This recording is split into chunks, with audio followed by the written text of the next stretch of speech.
What's going on, everybody? Good morning. Happy Friday. And this is a very key pivotal Friday before Easter. So I want to cover some beautiful things that the Lord has revealed unto me this morning, actually. So anytime I get a revelation, I just want to hop on here and share it the best of my ability so that we can all share and marvel in the beauty of this life that the Lord has given unto us. So, what we will be talking about is free will. And as I was getting this revelation, I was just typing things out. Um, so, we're going to go over that. Not many people talk about free will, especially the extent of its boundaries, if that makes sense to you. What if we have free will, does that mean that we can literally do whatever we want in this life? Or, are we 100% hands off and nothing we do has effect? It's all just God's control. So it's got to be somewhere in the middle if we're thinking logically, right? And I was listening to a few wise minds and just kind of internalizing, trying to think for myself, because this is something I've prayed on for some time to understand. Because I've been on both radical ends of the spectrum. I've lived my life um, almost in like a testing phase to see if, okay, what happens if I totally control every aspect of my life and let God have no piece of anything? Miserable. Do not do that.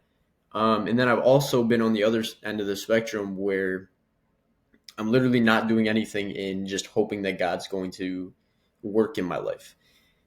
And that's also miserable. It's also not worth your time. You're supposed to, what I got from that is, it's not meant to do absolutely nothing and wait on the Lord.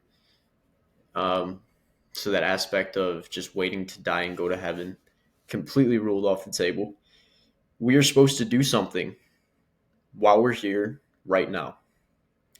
And this is kind of how I got this revelation is it's got to be a balance. And I've been praying about balance for quite some time. And the reason that God got me to praying about balance is because I was asking about the revelation for free will for longer than I was praying about balance. And I found myself praying about balance and I was kind of confused at why I was asking about that. And then it all came to me. So there's a balance in all things, and there needs to be a balance in all things. Look at nature. You can't have one thing without the other. You can't have trees without humans. You can't have flowers without pollinators. So everything is a circle of a beautiful relationship. If you take one thing out of that relationship, all else fails. Just like the structural beams in a bridge or a building, if you take out one of them, the whole thing will crumble. So, same aspect here. And I believe our structural beam is God the Father. And that's why we're meant to be built on a rock, in which he says. But regardless, went off on a tangent. Free will is what I wrote down is God holds dominion over all things externally, but grants us access to the maturity of our internal. Now, what is our internal? Our internal is anything that we speak, act, say, and really our senses. But this was a great revelation because we can't control what's on the external. We can only control our viewpoint and our heart posture towards what it is that we're experiencing. So this is why our hearts and spirits cry out for continuous growth, right? We're always looking for something more. And for myself, I, growing up, wanted nothing more but to have a business that would continually compound, continually grow. I never wanted every day to be the same. And I was someone who just hated familiarity. And I would always be so curious, like, what is in me that just irks me from having the same day every single day? I don't want to see the same repetitive aspects of life in any way, shape, or form. And I believe that that was my God given gift, but I believe He gives it unto everybody. We all require a constant renewal, a constant incremental increase within ourselves. And I believe where I went wrong is I would chase that incremental growth and put it into things of this world. Right? I wanted the business, I wanted the financial freedom, I wanted every day to be different and unique. But I jumped the gun. Right? I was trying to control my external without configuring my internal. And how do we configure the internal? Well, this is what I kind of wrote down as far as the revelation. So, as far as internal, a major thing is emotions.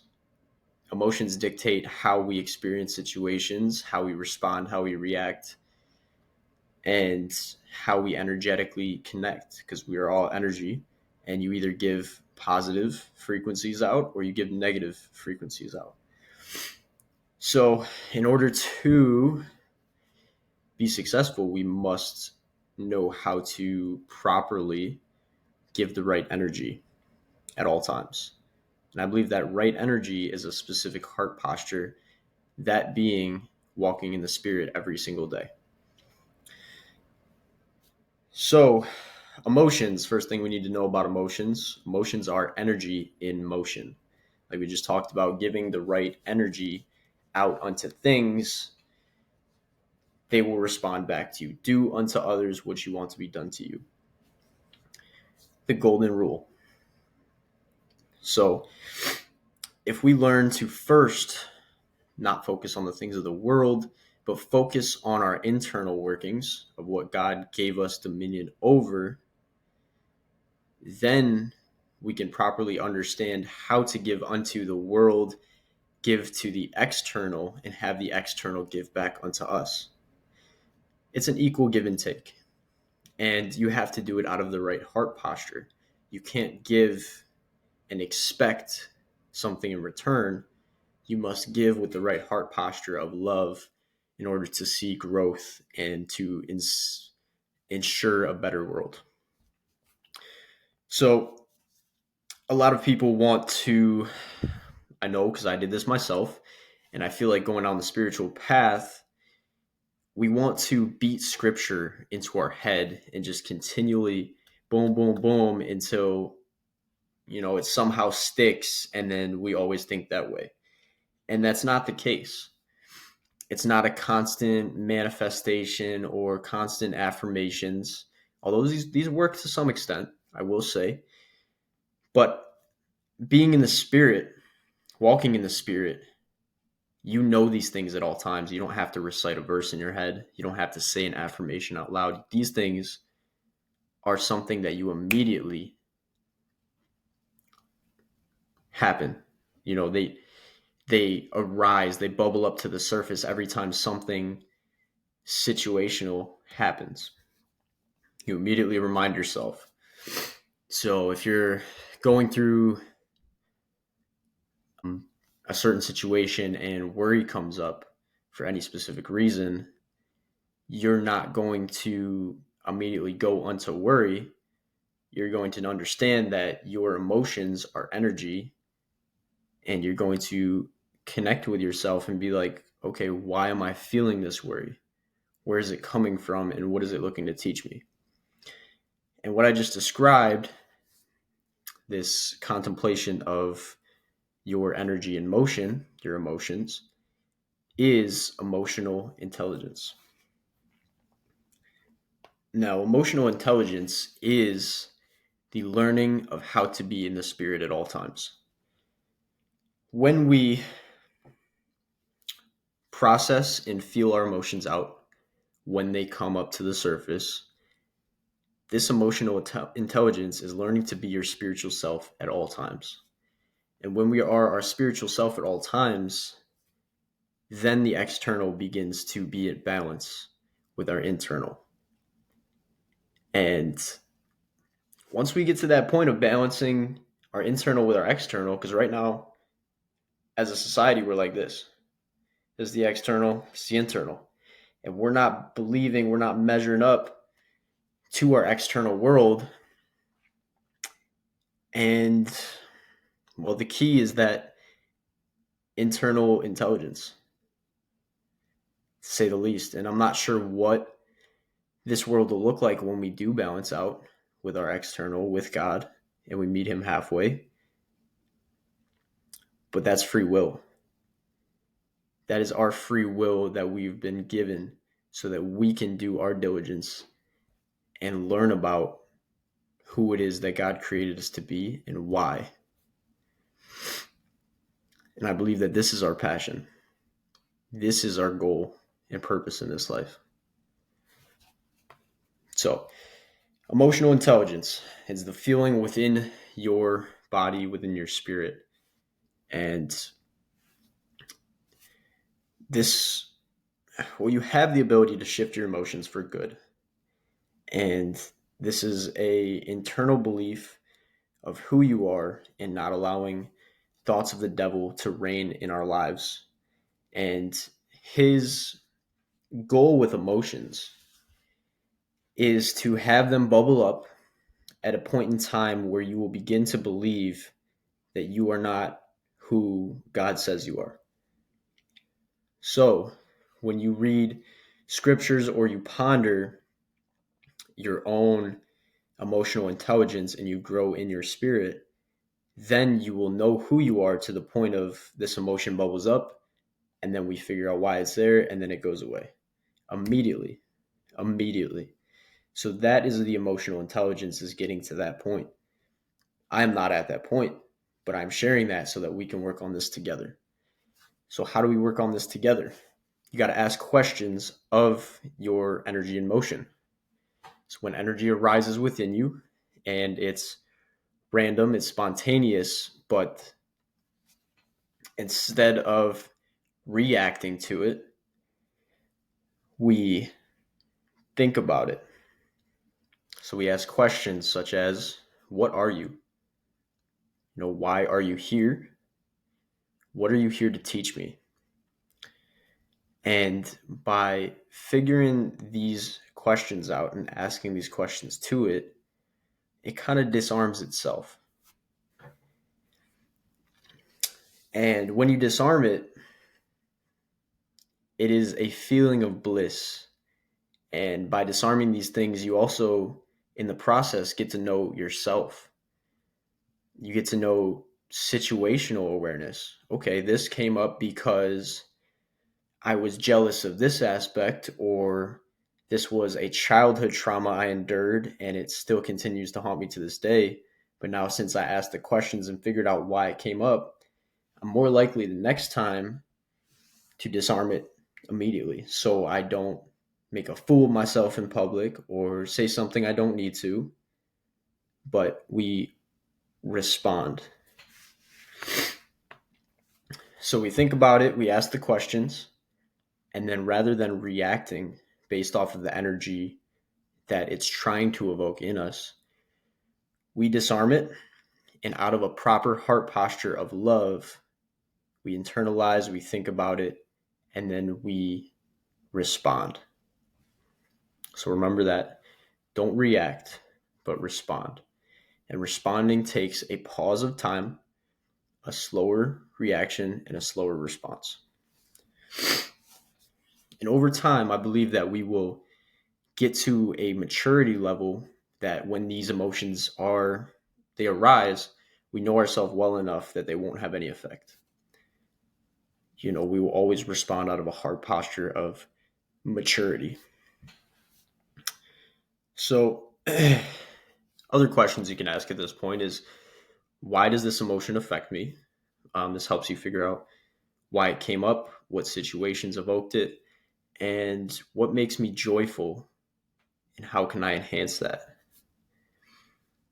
So, a way of feeling an emotion that we may be able to consider negative, you think of the positive, and the positive always fixes the negative. The light always shines in the darkness.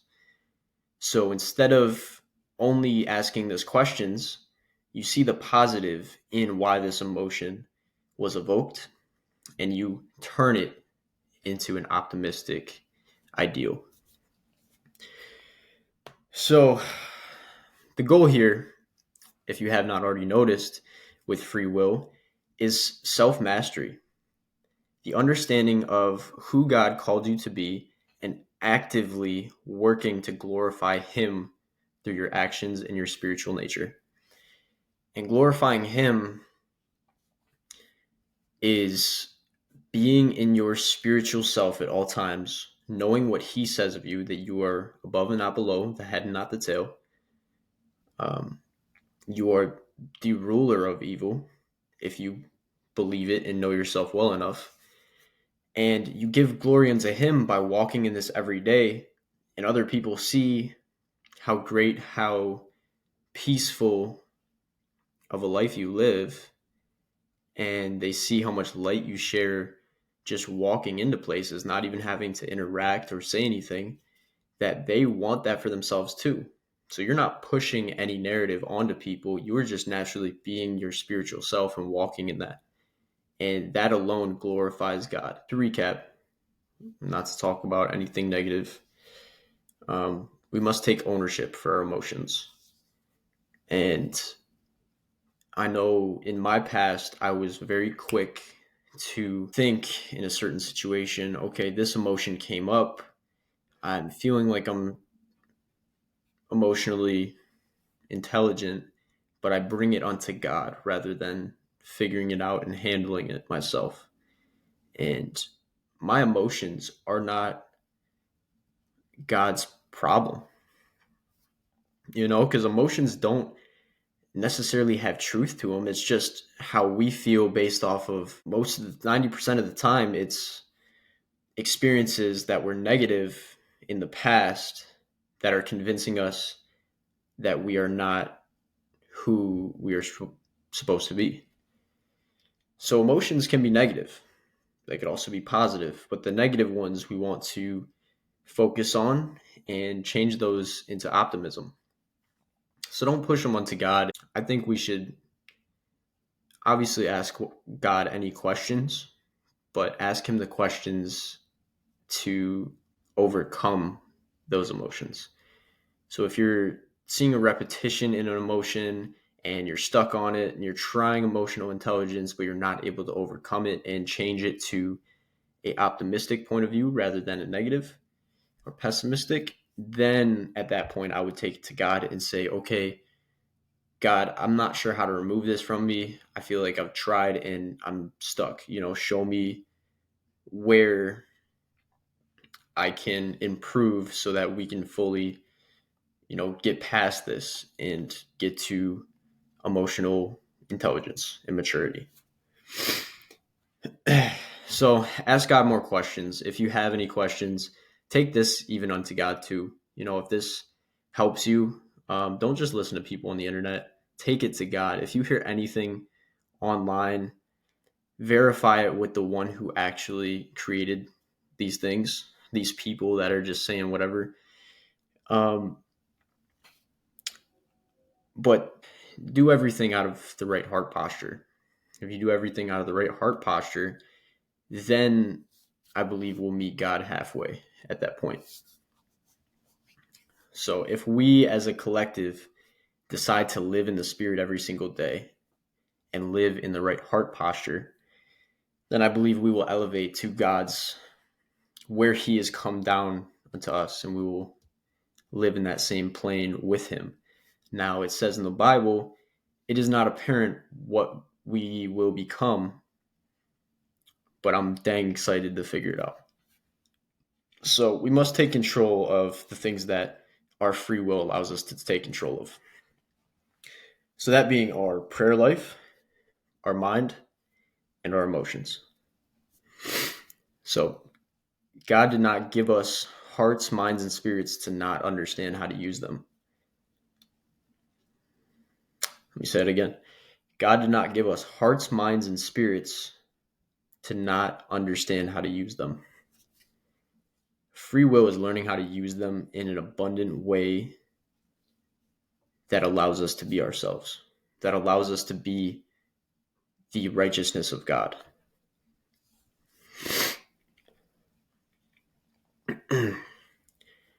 So all of this to say might be a lot. Take it unto God, pray on it. But you, regardless of what people tell you, regardless of what your church tells you, you right now in this very moment have the power of God within you. And all you have to do is release it. You have the power to master your emotions, to control your mind from thinking malicious thoughts. You have the power to take control of your prayer life and to pray on real things, not very small, minuscule prayers that don't go anywhere and get you the bare minimum. You have an everlasting Father that anything that you ask, He will grant, as long as you ask it in Jesus' name. Now, I'm not saying take advantage of that, but if your Father wants to give you gifts because He loves you so much, why not? As long as you are glorifying Him, He will gladly reward you. You have the power of God already within you. All you have to do is release it. I love you guys. Hope this helps. Take it unto God, and together we will elevate this world. God bless.